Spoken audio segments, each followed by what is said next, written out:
নমস্কার বন্ধুরা, আজ আমি আপনাদের এক আশ্চর্য ঘটনার কথা শোনাবো। তো চলুন ভিডিওটা শুরু করা যাক। তখন আমার বয়স 10 বছর। আমি বরাবরই একটু ঘরকুটুরে টাইপের।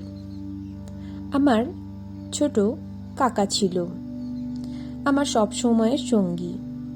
সে ছিল খুব সাহসী আর বেপরোয়া, আর তার উপর গ্রামে থাকে, কিছুই ভয় পেত না সে।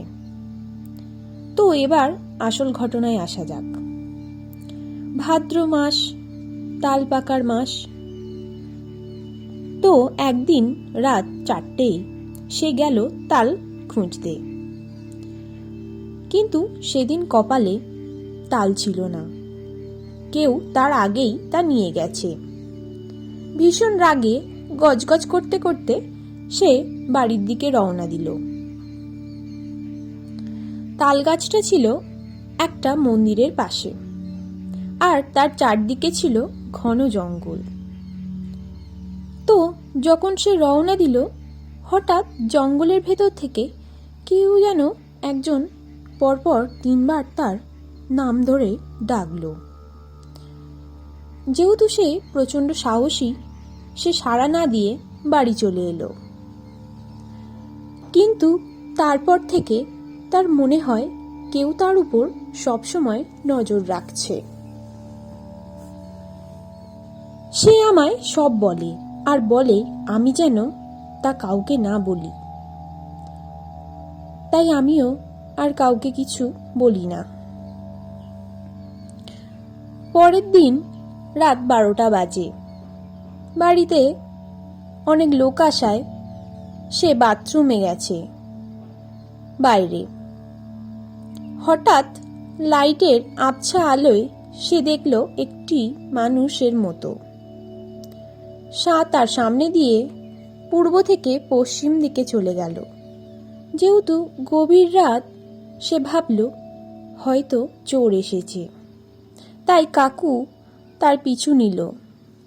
আমাদের বাড়িতে 4টে ঘর। আমাদের ঘর দক্ষিণমুখ। ঘরের ঠিক সামনেই বড় পুকুর। পুকুরের পাশেই বাথরুম।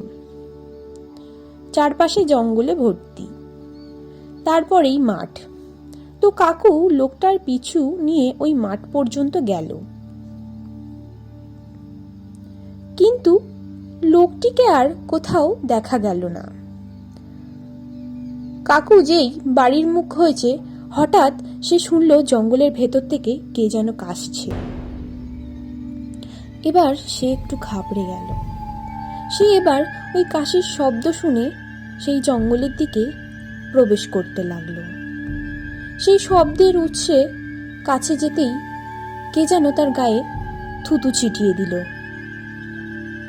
এবং ভয়ঙ্করভাবে হাসতে লাগলো। কাকু আর নিজেকে সামলাতে না পেরে দৌড় দিল এবং দরজার কাছে এসে জ্ঞান হারালো। আমরা ছুটে গিয়ে দেখি কাকু অজ্ঞান অবস্থায় পড়ে আছে। তার সারা দেহে থুতুর মতন কি যেন একটা লেগে আছে। তাকে পরিষ্কার করে ঘরে নিয়ে আসা হয়। 2 দিন পর তার জ্ঞান ফেরে।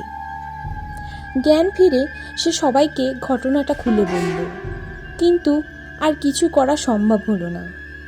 কয়েকদিনের মধ্যেই তার গায়ে পচন ধরে এবং 15 দিন পর সে মারা যায়।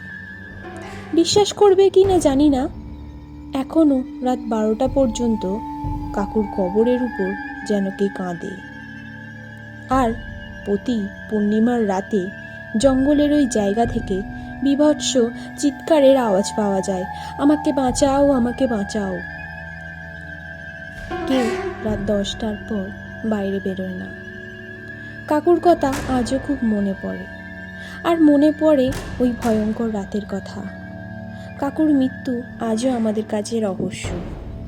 আরও অবাক লাগে, একবার থুতু দিলেই কিভাবে একজন পূর্ণবয়স্ক মানুষ পুরোপুরি ভিজে যায়। নমস্কার, আজ আমার গল্পটি এখানেই শেষ হচ্ছে।